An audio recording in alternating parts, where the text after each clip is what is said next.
بسم الله الرحمن الرحیم. تاسو به اکثر کتلی وي چې چرته ستاسو کور کې څوک ماشوم دی یا زنانه ده، خصوصا هغه خلک چې کم د کمزورۍ شکار دي، چا چې جسمانی او اعصابي کمزورتیا ده، په هغې باندې سلک دغه راشي او ټول رپیږي او ټول چې کوم دی او داسې وهم ورته کې واخلي، سایم خرابېږي، درته راپرومځي، بېهوشي هم پرې راشي، هر څه شو. تاسو په एकदम یو منډې تړې جوړې کوي چې یاره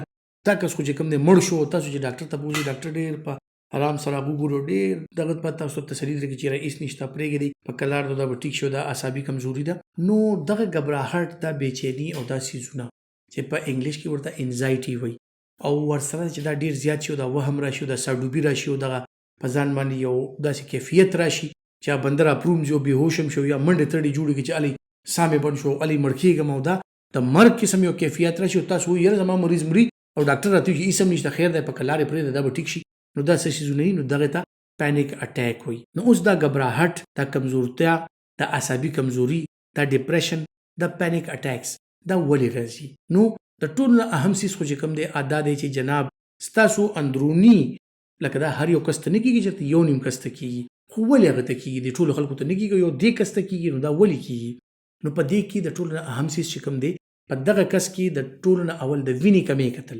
چې چا کې هم وینه کمه وي، د وینې کمې وي پکې، د هغه به زړه هم ډېر زیات درزېږي، هغه به ستړی کېږي او هغه چې لږ وګرځي ستړی شي، زړه یې په درزا شي، ستوماني ورته فیل شي، د وجود د دم وځي، نو هغه چې په ما څه چلو شو، زه راغورځېږم او ما نه چې کوم دی ساه روانه ده، ساه رانه وځي، د هغه ګبراهټ او هغه پریشانۍ کې چې کوم دی نو دته پینیک اټیک وشي. بیا چې کوم دی نو دې نه علاوه نور داسې څیزونه چې هغې سره اعصابي کمزورتیا هم راځي، جسماني کمزورتیا هم راځي، د ویټامین B12 کمې، ویټامین B12 کمې چې وي یا مختلف بی کمپلیکس چې کوم وایټامینز د هغې کمي سره نه صرف جسماني بلکې ذهني کمزورتیا هم راځي، د وینې کمې ورسره راتلی شي، پټو کمزورتیا ورسره راتلی شي، داسې مختلف څیزونه دي. نو دغه کس وایي چې بدن نه مې دم ووت او زه راپرېوتم. بیا هغې نه علاوه چې کوم دی نو کیلشیم، ویټامین ډي کمې، دا چې چا کې وي پټو باندې دردونه یې پټې راښکې کېږي، که تاسو وکړئ اکثر دا کس کوږ ووږ شي، پټې راښکې شي، خصوصا بیا په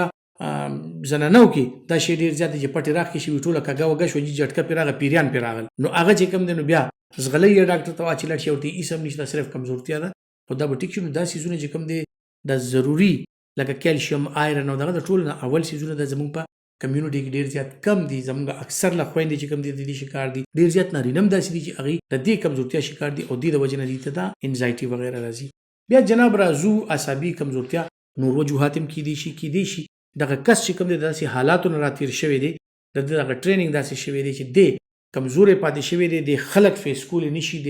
خلکو سره دغه نشي کولی، دا شرمیله پاتې شوی دی، شای پاتې شوی دی، د کې بولډنس نشته، دی چاته مخامخ شوی نه دی. نو دغه څیزونه چې کوم دی نو دا د بچپن نه د دې یو ټریننګ دی چې هغه کېږي او تاسو په ماشوموالي کې خپل ماشوم معاشرې ته مخامخ نه کوي، دی د معاشرې نه پټ وساتئ، دی لکه د ککي غونته کې رالوی کوي او دا ټول عمر ککونې وي، دا ټول عمر ککې وي، نو دی به ټول عمر دغسې ذهني او جسماني طور کمزوري وي، دی به څه فیس کولی نشي. نو دا سکول، کالج دا او دې نه علاوه بیا زموږ د پښتو معاشره کې خصوصا که تاسو وګورئ نو اجرا جومات دا ډېر زیات ضروري څیز دی چې زه د خپل بچی ایکسپوز کړم چې دی اجره وپېژني، دی جومات وپېژني، دی خلک وویني، دی بهر خلک وویني، دی به څوک وهي، څوک به دی وهي، دی به چا سره خوله اچوي، څوک به دته جواب ورکوي. نو دا څیزونه چې کوم دی دا د ټریننګ یو حصه ده. که زموږ په دې معاشره کې اوسېږي نو ډېر داسې بد څیزونه هم دي چې هغه به دی زده کوي، خو بهرحال که هغه یې زده نه کړي او په دې معاشره کې رالوی نه شي او ته په خپل غیږ کې، په خپله کمره کې او خپل دغه کې داسې رالوی کې چې دغه څیزونه دی بیا فیس کولی نه شي او دې معاشرې ته وځي، نو دا معاشره دته یو ځنګل ښکاري، دا نور خلک دته شکاریان ښکاري او ځان ورته د هغې شکار ښکاري. نو خپلو بچو له کانفیډنس ورکوي چې تاسو بچو کې کانفیډنس وي، نو هغه به ذهني طور او جسماني طور دونه مضبوط وي چې دا څیزونه به فیل کولی شي. اوس کومو کسانو کې چې کانفیډنس نشته، هغه خلک چې کوم دی نو دا شی نه زیات کېږي، لږه معمولي شان څه تیزه خبره یې وره د غرب جي راپرېوت او بېهوشه شو. نو دا اعصابي کمزورتیا، دا انزایټي، دا ډپریشن، د دې تعلق دغه ټریننګ سره هم دی چې ته خپل بچي له کانفیډنس ورکړه چې بچیا تا ته څه قسم حالات هم مخامخ راځي، ته ورته ودرېږه. نو دغه څیزونه چې کوم دی یو جنګجو د خپل بچي نه جوړ کړه چې هغه ذهني طور او جسماني طور یو جنګجو بچی وي، نو هغه چې کله لوی شي نو یقیني طور چې د اعصاب به دونه مضبوط وي، دغه کردار به دونه مضبوط وي چې هغه دا څیزونه فیس کولی شي. بیا جناب دې نه بعد راځي څنګه چې ما ویل چې فزیکل کمزورتیا هم کېدی شي څه بیماریانې داسې چې ته ډېر زیات کمزوری کړې، ستا خوراک کم وي تاکې د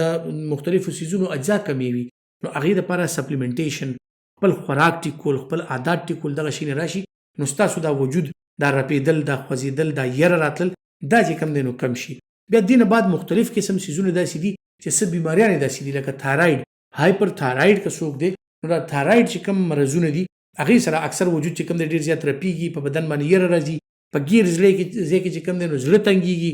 یریږي انسان، خوف علامات وي ورته. نو دا څیزونه د تایرايډ بیمارۍ سره هم کیدی شي. بیا څه دوايانې داسې دي، مختلف قسم دوايانې داسې دي چې هغې سره د هغې استعمال سره ستاسو هارټ ریټ چې کوم دی تیز شي، زړه درزېدل دې زیات شي، وجود رپېدل دې زیات شي، په تا باندې یو یره او خوف راشي. خصوصا هغه کسان چې کوم د استما، د سینې د بیماران دي، د دمې بیماران دي، نو هغې که دا انهیلر استعمال کړي یا مختلف د دې سینې لپاره دوايانې استعمال کړي، نو هغه داسې دي چې هغې سره وجود چې کوم دی رپېدی شي. اکثر خلک وایي د سینې لپاره دوايي استعمال کوم چې سپری وکړم بیا مې وجود رپېږي، یره را باندې راشي، زړه مې درزېږي. نو دا داسې څیزونه دي چې ستاسو ذهني جسماني صحت، ستاسو که څه د دوایي استعمالي او ستاسو ارد ګرد چې کوم ماحول دی د هغې پې ډېر زیات اثر شته. خو انزایټي او ډپریشن نه بچ کېدو دپاره ټول نه اهم څیز دی چې ته فزیکلي ځان ټیک کړه، ستا خوراک ټیکي، ته ایکسرسایز کې، ته خپل خوراک له ټایم ورکې، داسې منټل ریلیکسیشن دپاره تلاوت شو، عبادات شو، ریډینګ شو، څه داسې دغه کې ځان مشغول کا چې څه اکټیویټي وي هغې کې ځان مشغول کړي. نو دې سره سره چې کوم دی نو دا انزایټي، ډپریشن او دا شیزونه کم شي. بلکې خدای دې نه کړي داسې څه بیماري وي چې د هغې د وجو نه ستاسو په وجود باندې څه داسې کمې راغلې وي چې هغې کې دا د وجود رپېدل، خوځېدل یا کمزوري دا څیزونه راځي. نو هغې دپاره تاسو خپل ډاکټر سره مشوره کولی شي چې تشخیص وشي د بیمارۍ او د هغې مطابق تاسو ته علاج میلو شي او دا بیماري ستاسو د وجود نه لرې شي. نو انشاءالله دا مسلې به حل شي. که ویډیو مو خوښه شوي لایک یې ضرور کړئ او شیر یې ضرور کړئ. خپل ډېر خیال ساتئ. الله پامان.